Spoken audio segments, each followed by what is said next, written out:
오늘은 갈라디아서 3장 말씀을 함께 살피도록 하겠습니다. 오늘 3장에서 바울은 우리가 율법을 지킴을 통해서 의롭게 여겨지는 것이 아니라 이 믿음을 통하여 의롭다 여겨짐을 받는 것에 대해서 여러 가지 예를 들어서 증명하고 있습니다.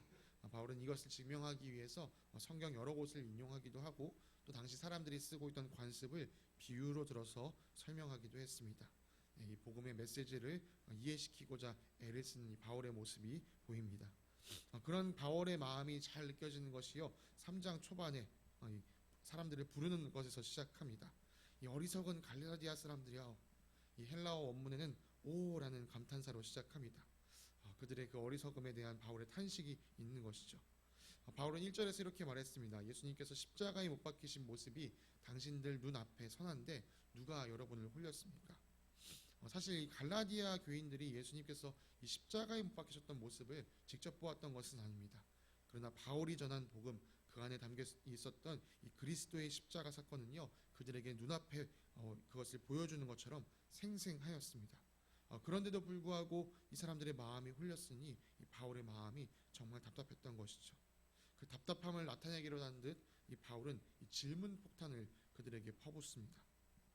이 바울의 질문은요, 아무리 어리석은 사람이라도 대답할 수 있는 분명한 것들이었습니다. 바울의 첫 번째 질문은 이러했습니다. 여러분은 율법을 통해서 성령을 받았습니까? 아니면 믿음의 소식, 다시 말해서 여러분에게 믿음을 일으키는 그 복음을 들어서 성령을 받았습니까? 이 질문에 대한 답은 자명합니다. 그들은 믿음의 소식, 이 복음을 듣고 성령을 받았습니다. 그들은 이렇게 성령으로, 복음을 듣고 성령으로 시작했습니다. 그런데 이제 와서 이 헛된 교훈을 듣고 이 겉으로 드러나는 이 육체에 새겨지는 표징인 할례로 마침표를 찍으려 하고 있는 것입니다. 계속해서 바울은 질문을 던집니다. 여러분의 많은 체험은 다 것이었습니까? 네, 갈라디아 지역에서 복음이 전해질 때요, 이어지는 5절에 기록된 것처럼요, 이 성령의 능력, 놀라운 기적들이 나타났습니다. 우리가 함께 읽었던 사도행전 이 14장 3절에 보니까요, 이 바울과 바나바가 이고니온에 머무는 동안 이 주님께서 그들의 손으로 표징과 놀라운 일을 행하셨다라고 기록이 되어 있고요. 또 여러분 기억하시는 것처럼 이 루스드라에서도 날 때부터 걷지 못했던 지체장애인을 고쳐준 일이 있었습니다. 바울은 그들이 기억할 만한 이런 확실할 일을 두고요, 다시 한번 묻습니다. 이런 기적을 여러분에게 하나님께서 행하셨던 것이 여러분이 율법을 듣고 율법을 지켰기 때문입니까? 아니면 믿음의 소식을 들었기 때문입니까? 갈라디아 교인들은요, 이 바울의 질문에 믿음의 소식을 들었기 때문입니다, 이렇게밖에 답을 할 수 없었습니다. 이렇게 답을 하게 될 갈라디아 교인들을 향하여 바울이 6절과 같이 이야기해 줍니다. 그것은 그렇게 된 것은 아브라함이 하나님을 믿으니 하나님께서 그것을 의로운 일로 여겨주셨던 것과 같습니다. 여러분이 믿음의 소식을 들어서 성령을 받았던 것, 그것은 아브라함이 하나님을 믿었을 때 하나님께서 그것을 아브라함이 의로운 일을 했다라고 여겨주신 것과 같습니다. 여기서 우리가 한번 주의 깊게 살펴봐야 할 것은요, 지금까지 1절부터 5절까지 이 믿음으로 성령을 받았다라는 것을 이야기했던 바울이 6절에서는요, 아브라함이 믿음으로 의롭다고 여겨졌다라고 이야기한다는 것이죠. 다시 말해서 바울은요, 이 성령을 받은 것과 또 하나님께서 의롭게 여겨주신 것을 자연스럽게 연결시키고 있습니다. 그리고 그 연결고리는 이어지는 7절 말씀에 이 아브라함이 자손이 되는 것으로 이어집니다. 바울은 7절에서 이 믿음으로 난 사람이 이 진짜 아브라함의 자손이다, 이것을 알아야 한다라고 말합니다. 이 혈통을 따라서 혹은 어떤 율법과 같은 간습을 따라서 이 아브라함의 자손이 되는 것이 아니라 믿음으로 아브라함의 자손이 된다라고 알려줍니다. 8절에서 바울은요, 이 믿음에 근거하여 이방 사람들을 의롭게 여겨주시는 것이 애시당초 하나님의 뜻이었다. 그리고 그 뜻이 이 아브라함에게 주신 축복을 통해 드러난다라고 말합니다. 이를 통하여 믿음으로 난 사람들이 이 믿음의 조상인 아브라함과 함께 복을 받는다고도 계속해서 이야기하고 있습니다. 한편 이 복을 이야기하던 바울은요, 10절부터는 이 저주에 관하여 이야기합니다. 이 복과 저주가 이렇게 교차돼서 나타나고 있는 것이죠. 바울은 이 율법의 행위에 근거하여 살려낸 사람은 다 저주 아래 있다고 이야기했습니다. 이것은 바울이 자의적으로 한 말이 아니고요. 이 신명기 말씀에 근거하여 한 말씀입니다. 신명기 27장에서는요. 이 모세가 에바의 산에서 백성들에게 선포하도록 이 저주를 선포하도록 명령한 것이 기록되어 있는데 신명기 27장 26절에 이렇게 기록되어 있습니다. 이 율법 가운데 하나라도 실행하지 않는 자는 저주를 받는다. 그리고 이러한 생각은요. 유대인들에게 계속해서 있었던 생각입니다. 야고보서를 기록한 야고보도요. 야고보서 2장 10절에 이렇게 이야기했습니다. 누구든지 율법 전체를 지키다가도 한 조목에서 실수하면 전체를 범하는 셈이 된다. 이처럼요. 율법은요. 온전히 다 지킬 때에만 그 지킨 행위로 인하여 의롭다고 인정받을 수 있습니다. 문제는 사람들이 이 율법을 온전히 지키지 않는다는 점에 있습니다. 지금 제 말을 주의 깊게 들어주십시오. 바울은요. 율법은 애시당초 다 지킬 수 없어 라는 그 불가능성 때문에 저주를 받는다라고 이야기하기보다는요. 율법을 다 지키지 않는 불순종이 우리 안에 있기 때문에 우리가 그 율법의 저주 아래 있다라고 이야기하고 있습니다. 네, 우리 안에 있는 이 불순종 때문에 우리 중에는 율법으로 하나님 앞에서 의롭다고 여겨질 사람이 아무도 없습니다. 그래서 바울은 이 의인으로 인정받을 수 있는 길이 믿음뿐이라는 사실을 이 하박국의 말씀으로 다시금 되새겨줍니다. 그리고 곧바로 12절에서 다시 율법으로 살려고 하는 것은 믿음으로 살려 하는 것과 다르다는 것을 이야기하면서 다시 13절에 또 신명기 말씀을 인용하고 있습니다. 그리고 이 신명기 말씀을 근거로 하여서 이 그리스도께서 십자가를 지신 것이 우리를 율법의 저주에서 벗어나게 하신 것이다 라고 이야기해 줍니다. 이 해석은 좀 독특합니다. 예수님의 죽음은 우리의 죄를 대속하기 위함이라는 이 해석은요, 이 성경 곳곳에서 드러납니다. 예수님의 죽음을 우리의 죄를 대속하는 사건, 바울 역시도 이 갈라디아서 1장 4절에서 그렇게 이야기했습니다. 그런데 여기서 바울은요, 이 특별히 이 십자가라는 방법에 주목하면서 이 십자가를 지신 예수님의 죽음은 율법의 저주에서 우리를 풀어주기 위한 것이다 라는 해석을 했습니다. 앞선 2장에서도 바울은 자신이 그리스도와 함께 십자가에 죽었기 때문에 이 율법에 대해서 죽은 것이다 라고 이야기했었습니다. 이처럼 바울은요, 그리스도의 십자가 사건을 이 율법으로부터의 해방으로 해석하고 이야기하고 있습니다. 그런데 이 십자가의 복음을 믿은 사람들이 다시 그 율법 아래로 들어가려고 한다? 이것은 앞서서 바울이 이야기했던 것처럼 어리석게 보이는 일이었고요. 더 나아가서는 이 그리스도의 죽음을, 하나님의 은혜를 헛되게 만드는 일인 것이죠. 이제 그리스도를 통하여 율법이 아닌 이 믿음으로 사는 길이 열렸고, 그 길은 이 혈통으로 아브라함의 자손에게만 열린 것이 아니라 이 모든 민족에게 열린 것입니다. 그리고 바울은 그것을 이렇게 정리했습니다. 14절 하반절에서 이렇게 이야기합니다. 우리로 하여금 믿음으로 말미암아 약속하신 성령을 받게 하려는 것입니다. 이 혈통으로 말미암은 것이 아니라 이 믿음으로 말미암아 성령을 받게 하려는 것이다. 이어지는 15절부터 바울은 이 유언이라는 이 사람들의 관습 방법을 토대로 설명을 하고 있습니다. 이 유언은 한 사람이 남기고 간 약속과 같은 겁니다. 한 사람의 생명이 끝날 때 지켜지는 약속인 것이죠.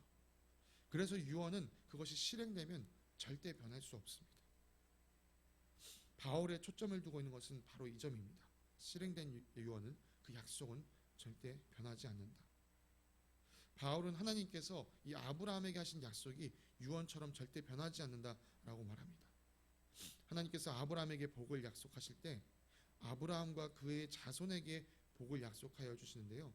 바울은 그 구약 말씀에서 이 놀라운 점을 하나 발견하고 이야기합니다. 그것은 이 자손이라는 표현이 이 자손들이라는 복수로 나타나지 않고 이 자손이라는 단수로 나타난다는 점이었습니다. 창세기 12장 7절을 살펴봐도요, 내가 너의 자손에게 기록되어 있고, 또 13장 5절에서도 내가 너와 내 자손에게 이렇게 단수로 이야기하고요, 또 창세기 24장 7절에서도 내가 너의 너의 자손에게 이렇게 이야기를 하고 있습니다. 마치 이 한 명을 가리키는 것처럼 하나님께서 말씀하고 계신 것이죠. 그리고 바울은 바로 그 한 사람이 예수 그리스도라고 말합니다. 사실 이 자손이라는 개념은 오랜 시간 사람들에게 이 이스라엘 민족으로 여겨졌습니다. 그러나 역사적으로 이 이스라엘을 통하여 이 모든 민족에게 베푸시는 하나님의 복이 이루어지지 않았었습니다. 그런데 이제 이 예수 그리스도를 통하여 이 혈통과 관계없이 모든 민족에게 하나님의 은혜가 베풀어지고 있는 것이죠. 갈라디아 사람들도 그렇게 하나님의 복을 받은 사람들이었습니다. 바울의 요지는 이것이었습니다. 이 언약이 율법이 생기기 훨씬 전부터 이미 주어졌다. 그렇기 때문에 하나님의 약속은 율법에 의해서 변할 수는 없는 것이다. 이렇게 이야기하다 보면, 이 바울의 이야기를 듣다 보면 이 율법은 그럼 도대체 무슨 소용이 있는 것인가? 무슨 쓸모가 있는 것인가? 도대체 율법이 왜 있어야 되냐? 이런 질문을 던지게 됩니다. 바울은 그렇게 질문할 것을 예상하였다는 듯이 이 19절부터 이렇게 답을 줍니다. 먼저 바울은 이 율법의 용도를 이렇게 설명합니다. 약속된 후손이 오실 때까지 범죄들 때문에 붙여주신 것이다. 이 한글 성경으로 읽어도 이해가 쉽지 않습니다. 이것은 사실 원문으로 읽어도 이해가 어려운 부분이기도 합니다. 이 새 번역보다 조금 더 쉽게 쓴 이 쉬운 성경에서는요, 이 같은 구절을 이렇게 이야기합니다. 하나님께서 약속하신 아브라함의 특별한 자손이 오실 때까지 죄가 무엇인지를 밝히기 위해서 주어졌습니다. 공통적으로 발견되는 것은 이 율법이 바로 한시적인 기능을 가지고 있다는 것이죠. 약속된 그 자손이 오실 때까지만 율법은 기능을 가지고 있었습니다. 율법이 가진 그 기능은 죄가 무엇인지를 알려주는 것이었죠. 이것은 본래적인 것이 아니었습니다. 우리가 읽었던 세번역 성경처럼 덧붙여진 것이었습니다. 바울은 이 율법이 중개자의 손, 바로 모세라는 사람을 거쳐 주어졌다라고 말합니다. 여기서 중개자는요, 이 두 사람 혹은 이 두 집단 사이에서 이 화해를 이루는 사람을 의미합니다. 이 두 집단을 화해시켜야 되기 때문에 20절에서 이야기한 것처럼 중개자는 어느 한쪽에만 속할 수 없습니다. 이 둘 사이를 왔다 가야 또 해야 하고요. 이 둘 사이가 완전하게 되는 것, 화해하게 되는 것은 이 중개자의 역할도 중요하지만 결국 이 양쪽의 역할도 중요하게 됩니다. 그러나 바울은 이야기합니다. 중개자가 있었고 이 중개자는 둘 사이에서 화목하게 하는 역할을 하지만 하나님은 한 분이시다.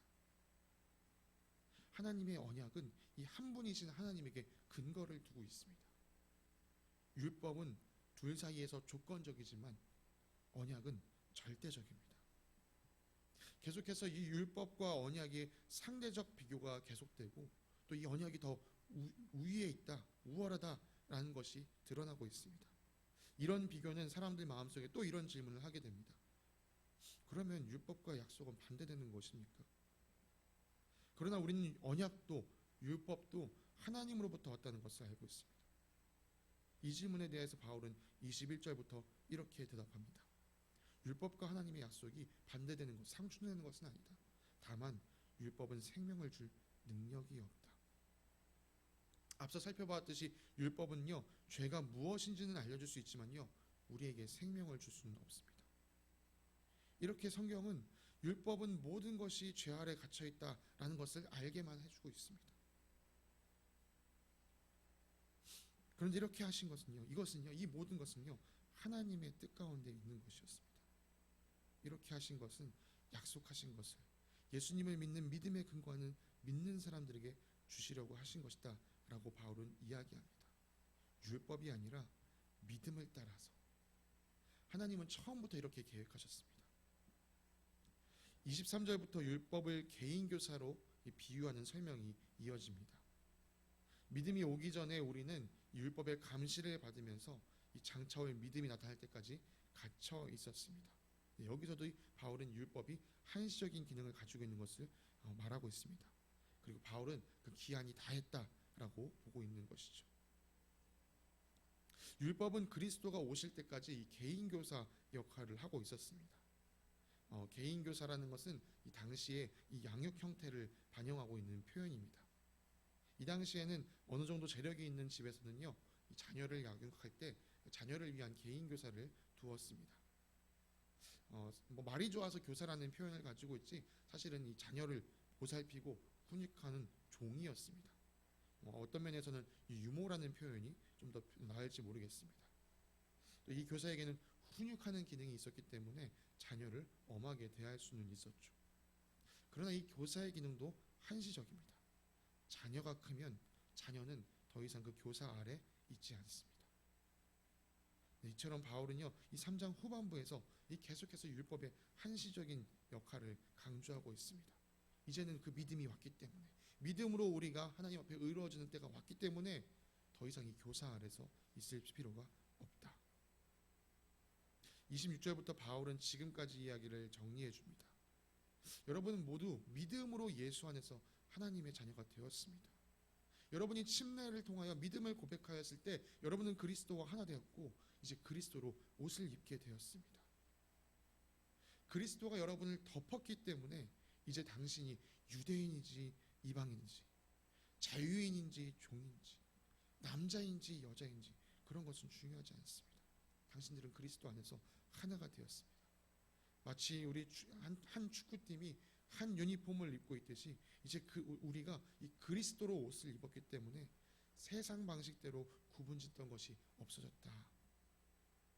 이제 우리는 믿음으로 아브라함의 한 자손 하나가 되었다.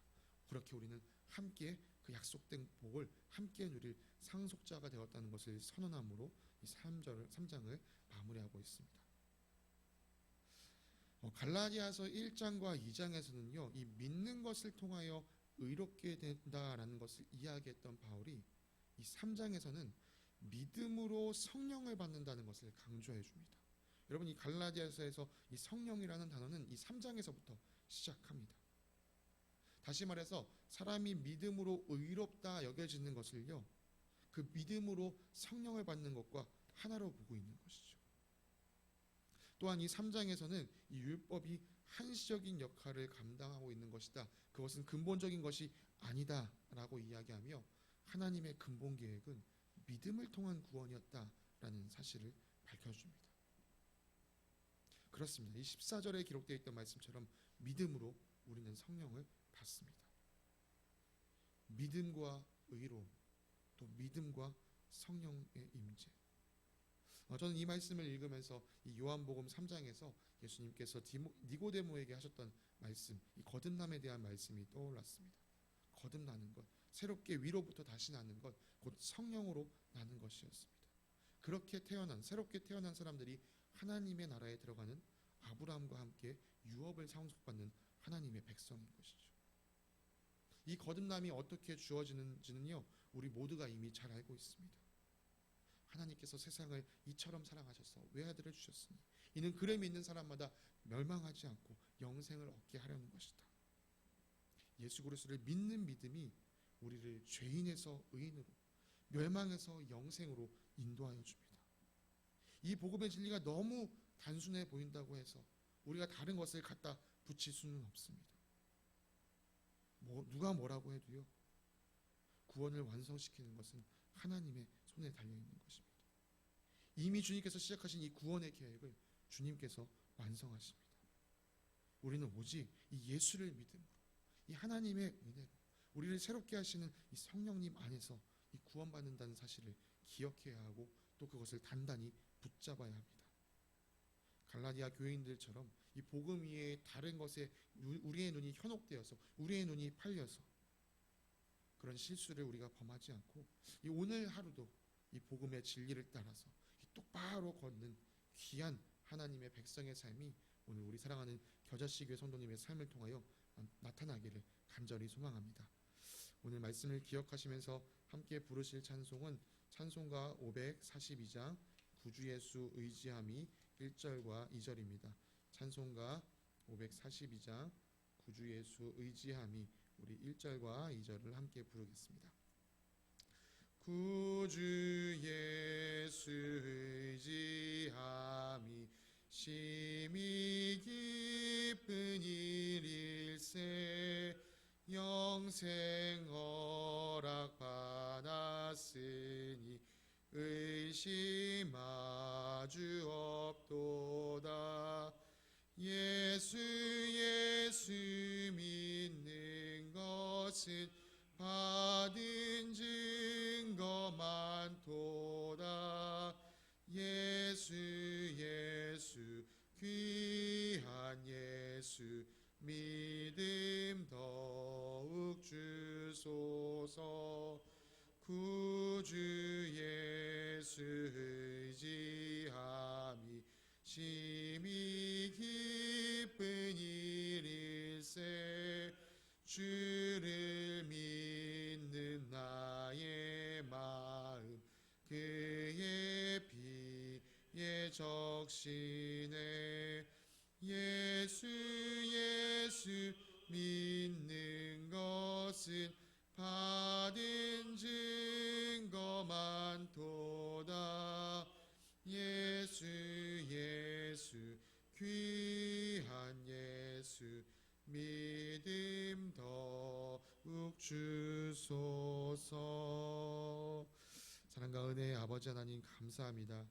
멸망을 받아 마땅한 이 죄인을 불쌍히 여기시고 놀라운 사랑으로 구원을 이루어 주시는 주님을 찬양합니다. 우리에게 허락하신 이 복음이면 충분하다는 사실 우리가 온전히 믿고 붙잡고 따라가게 하여 주시옵소서. 복음 외에 다른 것을 의지하지 않는 오직 복음만을 따라가는 저희들이 되게 하여 주시옵소서. 우리에게 은혜를 베푸실 주님께 감사드리며 거룩하신 예수 그리스도의 이름으로 기도드립니다. 아멘.